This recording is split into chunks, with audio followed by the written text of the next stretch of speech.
Assalamu alaikum. Ladies, you asked once, he said he'd do it, but it's still not done. Now you're wondering, if I bring it up again, am I nagging?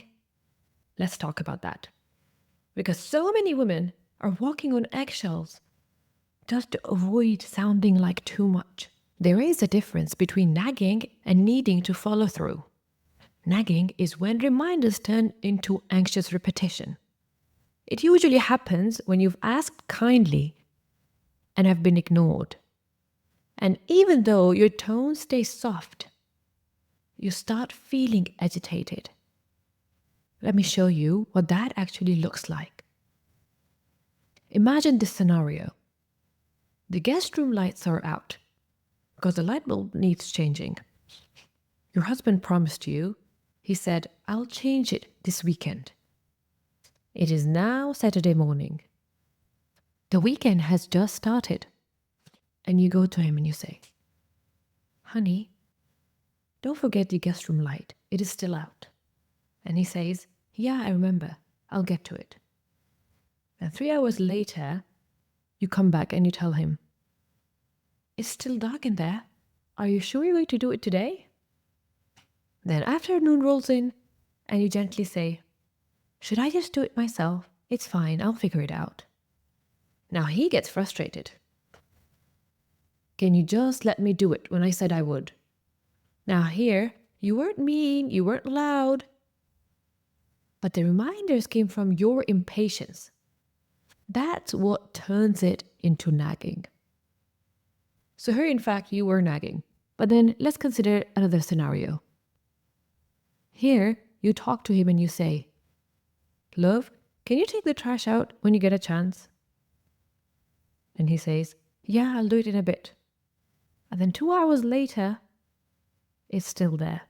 So you say, honey, you said you'd take it out. Can you do it now? And then later that night, it is still there. And you say, do I have to ask 3 times every time? I should have just done it myself. Now he goes, why are you nagging me? I said I'd do it. Here, you're not nagging. Yes, you could have been nicer with your words, with your tone, more gentler, more feminine, whatever. Honestly, it's frustrating having to remind at all. Come on, ladies, let's fix this without becoming silent or explosive. I've got 6 solutions for you to try bi'idhnillah, and if any of those worked, or if you have any solutions of your own, please don't hesitate to mention them. And also, if you find any value in this video, please remember to subscribe and click the thumbs up. That is the best way to show me that you're loving this. Now, let's get to the solutions. Solution number 1.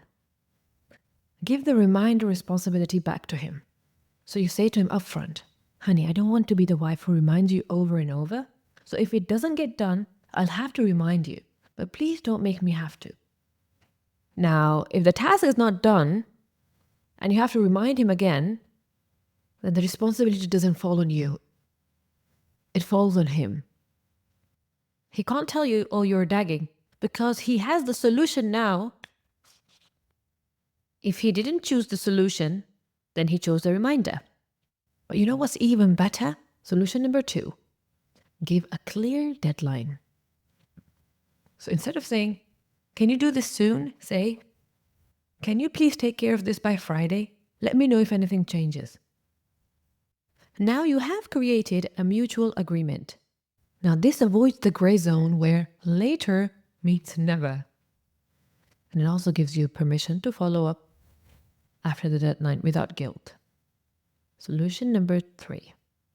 Use team language. So say something like, we both need this handled. Can we make a plan so it doesn't get forgotten? And the plan could look something like this. We both need our bins taken out daily. So the plan could be that the bin needs to be by the door when he's going out for salah.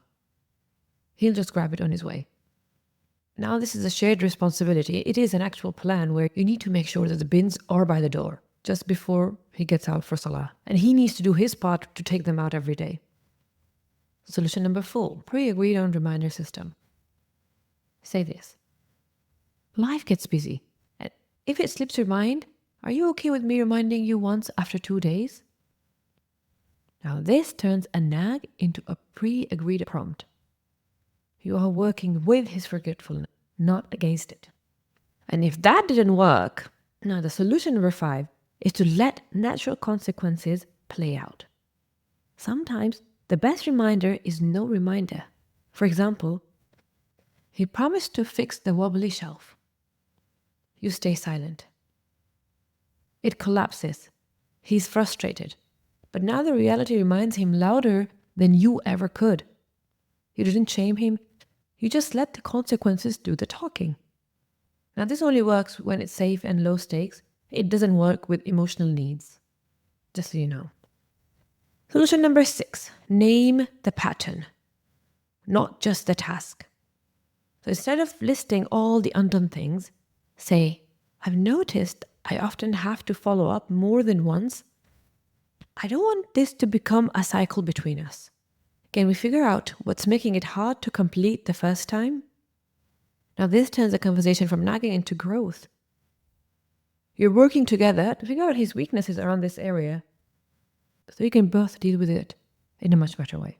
So let's recap the solutions. Number 1, give the reminder responsibility back to him. If the bins has still not been taken out, I would have to remind you. Number 2, give a clear deadline. I need this get done by Friday. Number 3, use team language. We both need this handled. Number 4, a pre-agreed on follow-up. Is it okay to remind you after a couple of days? Number 5, natural consequences. The guest would come, and if the lights are not fixed, then he will be embarrassed. Number 6, acknowledge the pattern. I've noticed a pattern and I don't want this to be a cycle between us. Can we figure out what's making it hard? Here's the thing, ladies. You're not too much. You're not controlling. You are a household manager who's trying her best to make sure everyone is fed and the house is clean. And if everyone was pulling their weight, then it becomes so much easier for you. And if people are slacking and things are not getting done, and you're starting to feel like a poor household manager, a bad Rabbatul Manzil, that can get very frustrating for many women. You are a woman who needs to feel seen, heard, and considered. Have you ever felt like you were nagging, even when you were just asking to be heard? Share your story in the comments. Wassalamu alaikum.